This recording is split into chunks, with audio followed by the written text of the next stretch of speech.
नमस्कार दोस्तों। अक्षय कुमार की रिपब्लिक डे पर रिलीज होने जा रही फिल्म स्काई फोर्स अब 24 जनवरी को रिलीज होगी। फिल्म का ट्रेलर देखकर तमाम लोगों को एक सवाल पहले ही रिलीज हुई ऋतिक रोशन की फिल्म फाइटर याद आ गई। ये बात और है कि फाइटर जहां साल 2019 में इंडियन एयरफोर्स द्वारा पाकिस्तान में की गई एयर स्ट्राइक पर आधारित थी, वहीं स्काई फोर्स को साल 1965 में भारतीय वायुसेना द्वारा की गई पहली एयर स्ट्राइक पर आधारित बताया जा रहा है। हैरानी की बात यह है कि दोनों हवाई हमलों में 50 साल से ज्यादा का फर्क होने के बावजूद स्क्रीन पर दोनों ही फिल्मों के हवाई हमलों के विजुअल्स काफी हद तक एक जैसे नजर आ रहे हैं। स्काई फोर्स के बॉक्स ऑफिस पर प्रदर्शन का फैसला तो रिलीज के बाद होगा, लेकिन बात अगर फाइटर की करें तो इसे ऑडियंस ने खास पसंद नहीं किया। इससे निराश फिल्म के डायरेक्टर सिद्धार्थ आनंद तो ऑडियंस की प्रतिक्रिया से इतने खफा हो गए कि उन्होंने अपनी फिल्म के नहीं चल पाने का ठीकरा आम लोगों के मत्थे ही मर दिया। उनका कहना था कि भारत के 90% से ज्यादा आम नागरिक ने कभी हवाई जहाज में कदम रखा ही नहीं, इसलिए वे उनकी एरियल एक्शन फिल्मों को समझ ही नहीं पाए। तेलुगु सिनेमा की फिल्म मिशन वैलेंटाइन भी कुछ ऐसी ही थी जो लोगों को पसंद नहीं आई। इस फिल्म के कुछ अरसे बाद रिलीज हुई तेलुगु सिनेमा की फिल्म मिशन वैलेंटाइन भी साल 2019 की एयर स्ट्राइक पर ही आधारित थी, लेकिन अफसोस कि उस फिल्म को भी ऑडियंस ने पसंद नहीं किया। वहीं इन दोनों फिल्मों के अलावा कंगना रनौत की एयरफोर्स पर आधारित फिल्म तेजस भी बॉक्स ऑफिस पर धाराशायी हो गई थी। वहीं अजय देवगन की भुज को भी ओटीटी पर रिलीज किया गया। ऐसे में बड़ा सवाल यह है कि ऑडियंस अक्षय की फिल्म को समझ पाएंगे। यूं तो देशभक्ति पर बेस्ड फिल्में बॉलीवुड में हमेशा से ही अच्छा प्रदर्शन करती आई हैं। इनमें बॉर्डर से लेकर एलओसी और उड़ी द सर्जिकल स्ट्राइक जैसी तमाम फिल्में शामिल है। लेकिन यहाँ एक गौर करने लायक बात यह है कि सिनेमा के पर्दे पर रिलीज होने वाली चर्चित वॉर मूवीज में थल सेना यानी कि आर्मी पर बेस्ड फिल्में ही ज्यादा हैं। इसमें लक्ष्य से लेकर टैंगो चार्ली और हिंदुस्तान की कसम तक शामिल है। वहीं बात अगर एयरफोर्स या नेवी पर बेस्ड चर्चित फिल्मों की करें तो गुंजन सक्सेना और गाजी अटैक को पसंद किया गया था। हालांकि गुंजन सक्सेना जहां एक महिला सैनिक की व्यक्तिगत सफलता की कहानी पर बेस्ड थी, वहीं गाजी अटैक सबमरीन वॉर पर बेस्ड एक अलग तरह की फिल्म थी।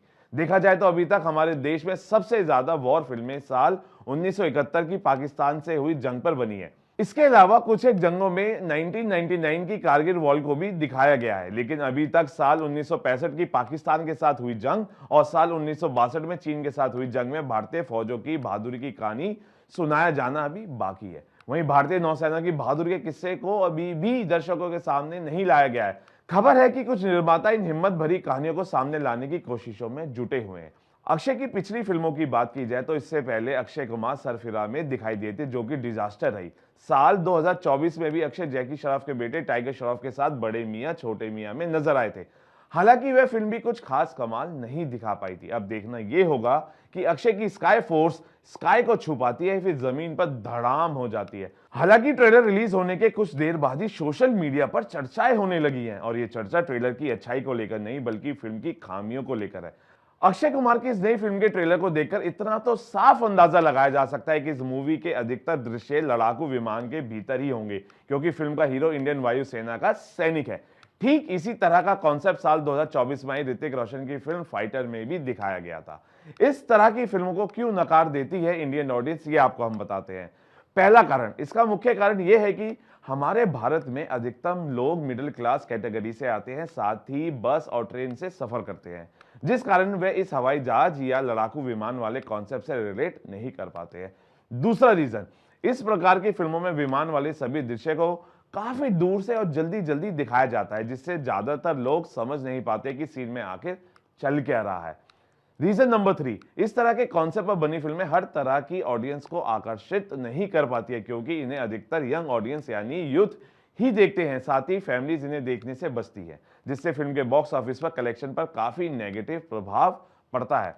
फिल्म का ओवर बजट होना भी एक बड़ा कारण बताया जा रहा है। अधिकतम इस कॉन्सेप्ट पर बनी सभी फिल्में एवरेज या डिजास्टर की कैटेगरी में ही रहती है, जिसका एक बड़ा कारण फिल्म का बजट है, क्योंकि इस तरह की फिल्में बनाने के लिए असली लड़ाकू विमान का इस्तेमाल करना पड़ता है, जो कि फिल्म के बजट को ओवर कर देता है।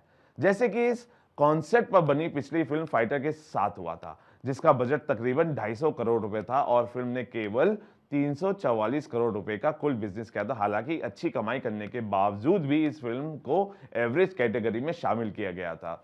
देखिए, अब तमाम तरह की जो अटकलें हैं वो लगाई जा रही हैं, लेकिन एक बड़ा मुद्दा ये है कि क्या अक्षय कुमार इस बार जो सफलता है वो हासिल कर पाएंगे या नहीं कर पाएंगे, या उनकी स्काई फोर्स मे भी उनको अपना पूरा फोर्स लगाना पड़ेगा, या ये भी देखना लायक होगा कि क्या स्काई फोर्स बॉक्स ऑफिस पर उड़ान भरेगी या बॉक्स ऑफिस पर अक्षय कुमार की पिछली फिल्मों की तरह क्रैश हो जाएगी।